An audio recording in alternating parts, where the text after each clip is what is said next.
বাংলাদেশে গণহত্যা চালিয়ে ভারতে খুঁটি গেড়েছেন শেখ হাসিনা। এরপর থেকে সেখানে বসে বাংলাদেশের স্বার্থবিরোধী নানা ধরনের উস্কানিমূলক বক্তব্য দিচ্ছেন তিনি।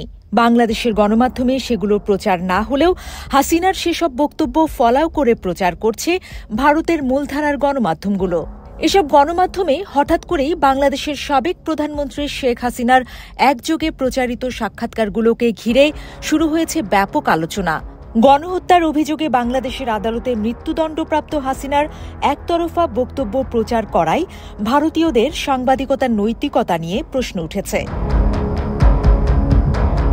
বিষয়টির বিশ্লেষণ করেছেন ভারতের আউটলুক ইন্ডিয়ার সাবেক উপসম্পাদক ও স্বাধীন সাংবাদিক SNM আবদি।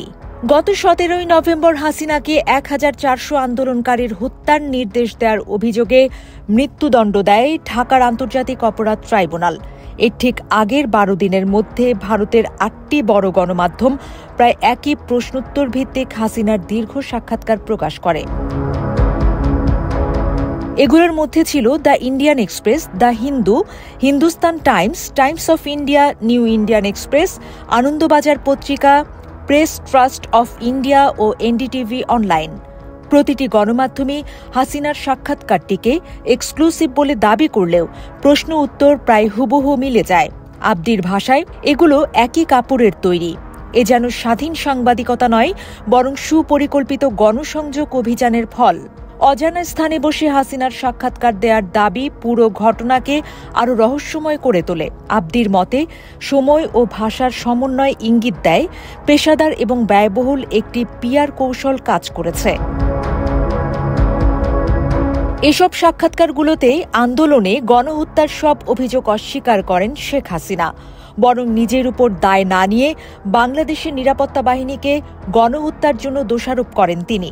এমনকি অন্তর্বর্তী সরকারের বিরুদ্ধে প্রতিশোধমূলক কার্যক্রমের অভিযোগ তোলেন শেখ হাসিনা।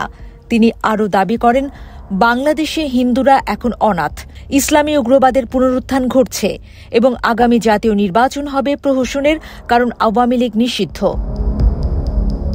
কিন্তু ভারতীয় সাংবাদিক আবদির মতে ভারতীয় গণমাধ্যমগুলোতে হাসিনার যেসব বক্তব্য প্রকাশিত হয়েছে তার চেয়ে বেশি গুরুত্বপূর্ণ হল যা প্রকাশিত হয়নি।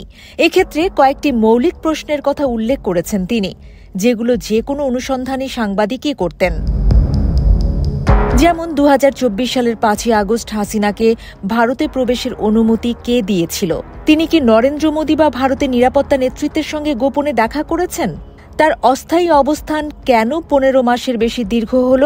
তিনি কি যুক্তরাজ্য সহ অন্য কোথাও আশ্রয় চাইছিলেন? তার সরকার পতনের সময় দিল্লি কি পরামর্শ দিয়েছিল?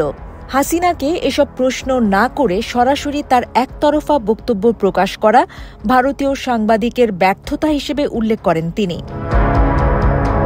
তার ভাষায় হাসিনা সাধারণ কোনো নির্বাসিত নেতা নন, তার ভবিষ্যৎ আঞ্চলিক শক্তির ভারসাম্যের সঙ্গেই গভীরভাবে জড়িত।